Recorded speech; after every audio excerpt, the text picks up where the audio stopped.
In the heart of the American dream, a shadowy empire was quietly being built. An empire that would redefine power, loyalty, and fear on American soil. They came from Sicily, a land where honor was everything and silence was the code. But how did a secretive group of immigrants rise from humble beginnings to control entire cities, infiltrate the highest levels of government, and build a criminal network so vast and feared that even Hollywood couldn't resist telling their story? This is the tale of how the Sicilian Mafia crossed the Atlantic, settled in America, and became one of the most powerful criminal organizations the world has ever known. This is the dark world of the Cosa Nostra, where betrayal means death and power is the ultimate prize. Ushering of Eras. With the start of the Progressive Era in the United States, another era began, the era of the Mafia. Although it took the U.S. a couple of decades to realize that the new set of foreigners that had just landed on their soil was quite different from the rest. Between 1901 and 1913, about a quarter of Sicily, an island in Italy, landed in America. The Mafia era started with Giuseppe the Clutch Hand Morello's immigration to the United States in 1892. Morello was wanted by the law back in Sicily, Italy, so he sought a new life in the U.S. He started the 107th Street Mob, which later became the Morello crime family. Morello was a fierce mafia boss despite his physical disability. To drive terror into the hearts of those around him, he handed out death sentences like candy on Halloween. He delved into extortion, Italian lottery, counterfeiting, loan sharking, and robbery. And by 1905, his crime family became the dominant Sicilian crime family in New York City. While Morello was known as the boss of all bosses to the mafia leaders at the time, the mafia boss who was to dethrone him was immigrating to the United States.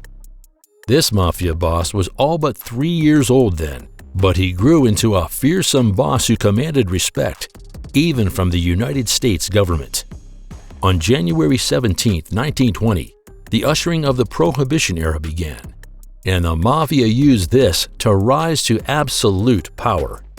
The Prohibition involved the ban against the manufacture, sale, and transportation of any sort of alcohol. However, with the decline of the legal sale of alcohol, a surge in the black market was created. The Sicilian Mafia took control of the black market and smuggled in alcohol from Canada and Europe.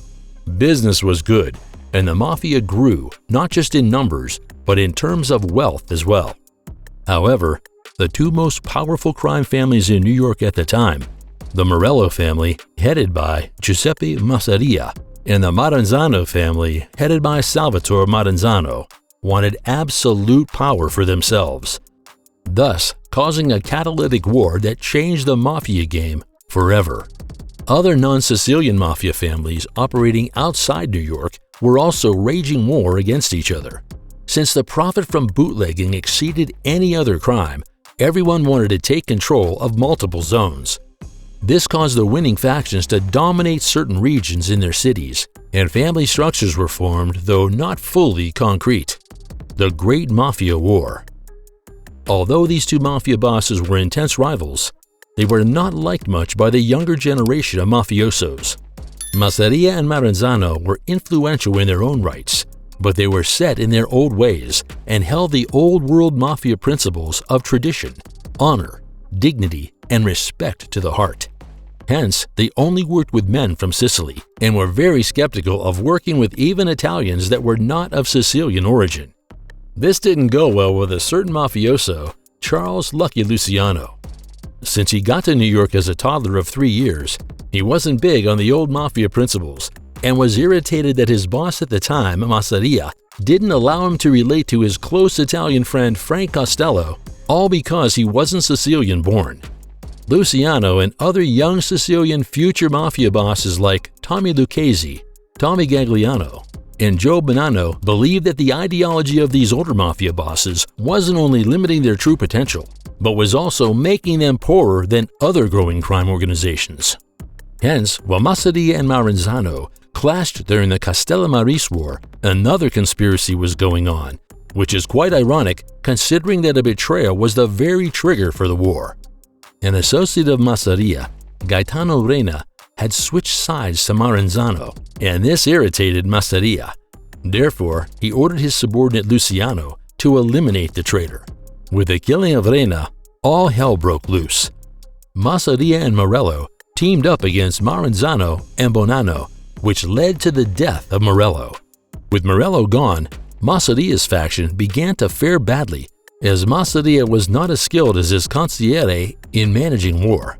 As a result, Masseria's side was beginning to fare badly in the war. Hence, the executioner of the traitor became the supreme traitor by teaming up with Maranzano to eliminate Masseria. The Commission. With Masseria gone, Luciano became the second in command to Maranzano.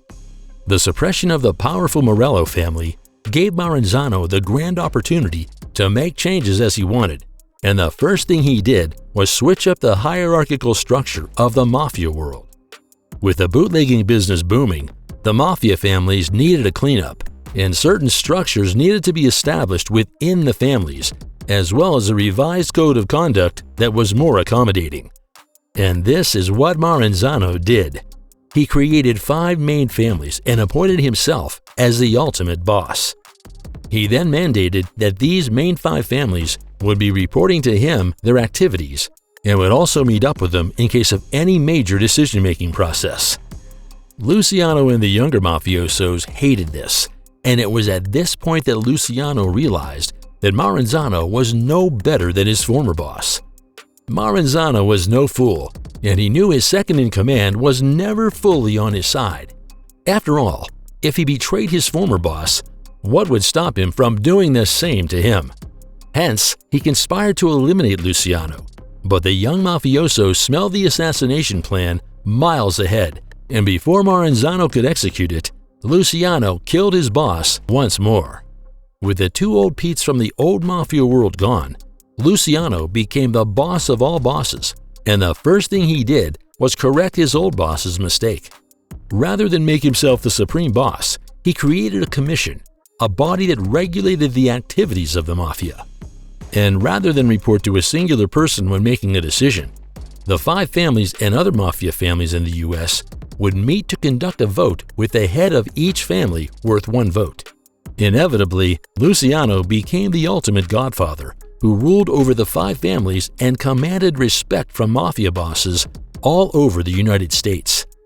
However, instead of limiting his dealings to Sicilian-born mafiosos, he interacted freely with other Italian natives. He even went as far as placing some of the non-Sicilian Italians, like Frank Costello and Anthony Strollo, in high-ranking positions.